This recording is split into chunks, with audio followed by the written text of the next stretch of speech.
PDF के लिए Telegram join करें। डिक्टेशन स्टार्ट होगा 5 सेकंड के बाद।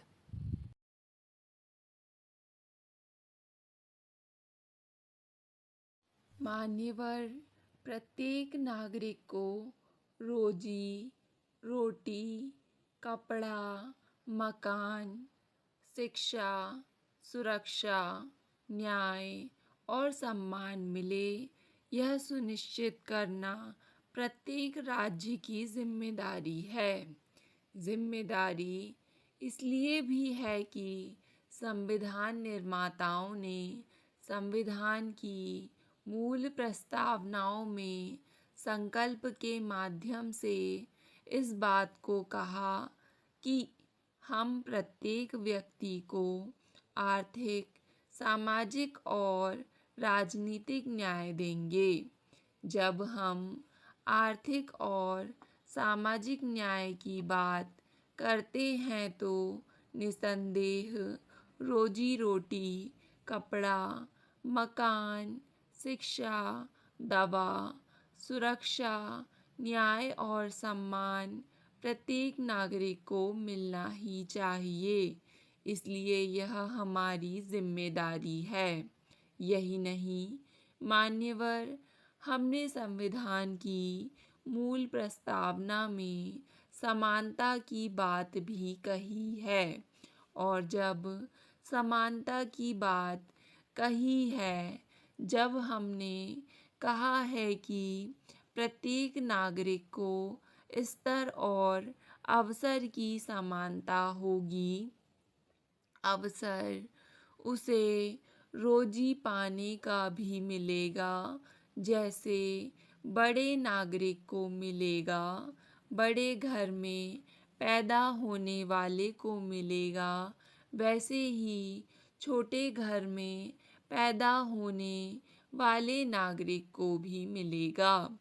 मान्यवर, यही नहीं, भारतीय संविधान की धारा 41 में काम के अधिकार के रूप में हमने इस बात को स्वीकार किया है और भारतवर्ष का कोई भी राजनीतिक दल ऐसा नहीं है जो इन बातों को स्वीकार ना करता हो, प्रचारित और प्रसारित ना करता हो कि इस प्रकार की सुविधाएं प्रदान कराएंगे। महोदय, मैं कुछ एक कारणों में जानना चाहता हूँ कि ये अभी तक क्यों सारी सुविधाएं प्रत्येक नागरिक को प्राप्त नहीं हुई। सबसे बड़ी चीज़ होती है राजनीतिक दलों की इच्छा शक्ति। उपाध्यक्ष महोदय, मैं याद दिलाना चाहता हूँ, पंडित जवाहरलाल नेहरू ने सार्वजनिक उपक्रमों का जब प्रारंभ किया तो उसके पीछे एक राजनीतिक इच्छा शक्ति थी कि इससे लोगों को काम मिलेगा। लेकिन आज मुझे दुख के साथ कहना पड़ता है कि उनके उत्तराधिकारियों ने उसको नज़रअंदाज कर दिया, तो आज यह परिस्थिति हो गई है।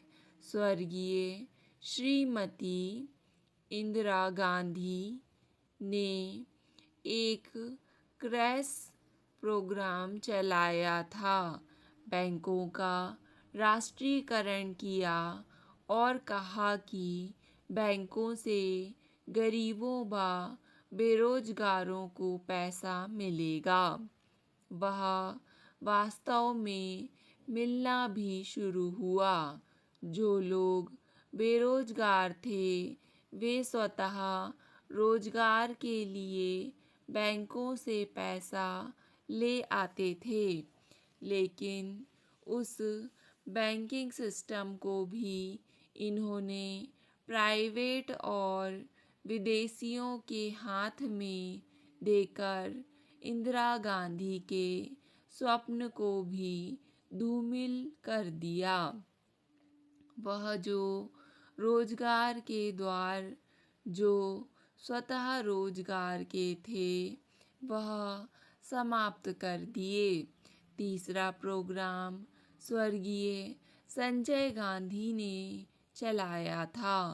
उन्होंने कहा था कि जनसंख्या पर रोक लगनी चाहिए। उपाध्यक्ष महोदय, इस काम को पूरा करने के लिए संजय गांधी का जीवित रहना बहुत बड़ा ज़रूरी था। हो सकता है कि वह जनसंख्या पर रोक लगाने वालों में एक बहुत बड़ा इंसान सिद्ध हो जाता।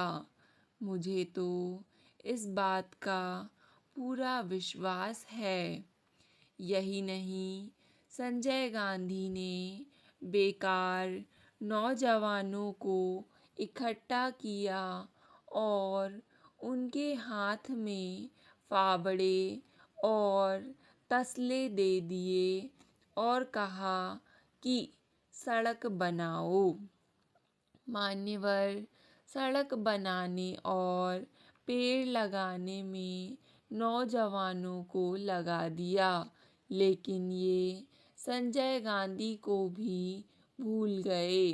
राजीव गांधी ने कोई काम नहीं किया जिसकी ये रोज दुहाई देते हैं। कोई कार्यक्रम राजीव गांधी ने नहीं दिया। राजीव गांधी ने तो 21वीं सदी की बात कही। लोग होंगे बेरोजगार, कंप्यूटर करेंगे काम, उद्योग धंधे होंगे खत्म, बड़े उद्योग धंधे बनाएंगे आम लोगों के काम। राजीव गांधी ने तो ये दिया।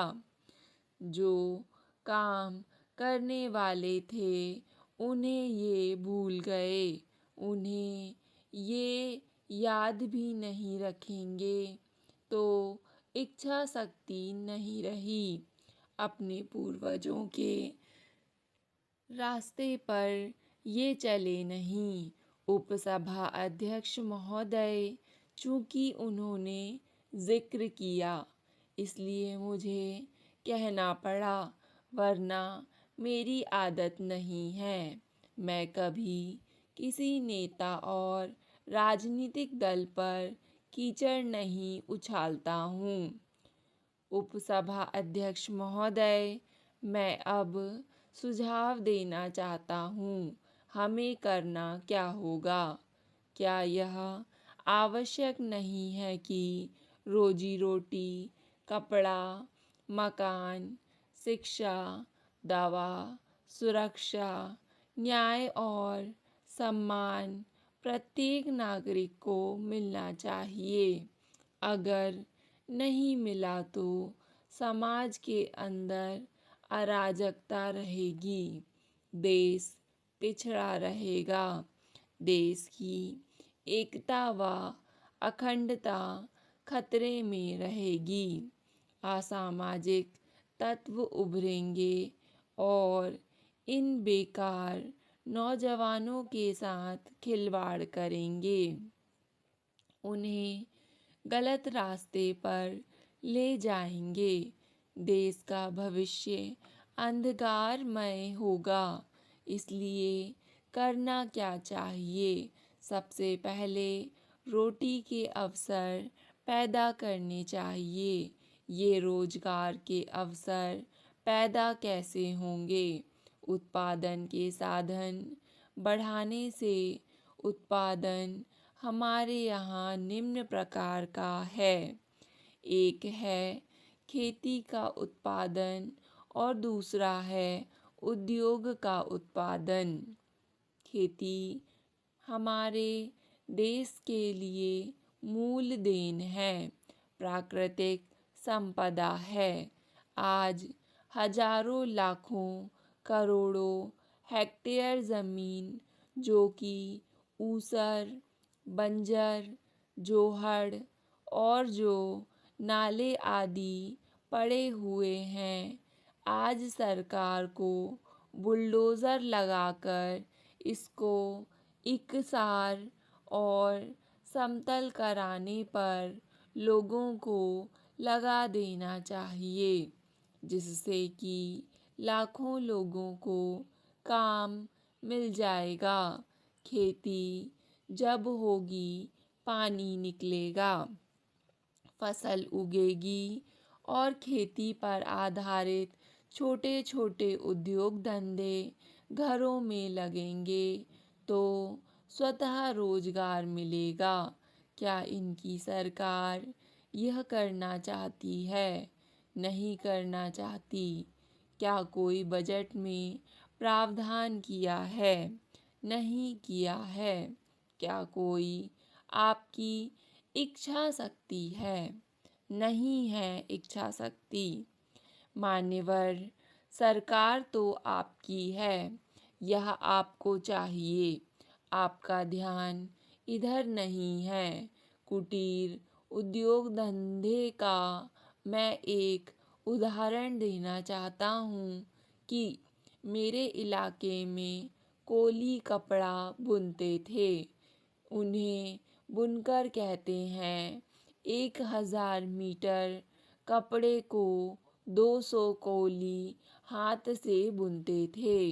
इस तरह 200 आदमियों को काम मिलता था। जब आ गए पावर लूम तो भी 1000 मीटर कपड़े को 20 आदमी बुनने लगे। उसके बाद जब आ गया उद्योग तो उसी 1000 मीटर कपड़े को एक मशीन से एक आदमी तैयार करने लगा। इस तरह 199 आदमी बेकार हो गए। आप जा तो इस दिशा में रहे हैं, यानी उल्टी दिशा में जा रहे हैं। स्टॉप। डिक्टेशन पसंद आए तो वीडियो को लाइक तथा चैनल को सब्सक्राइब करें।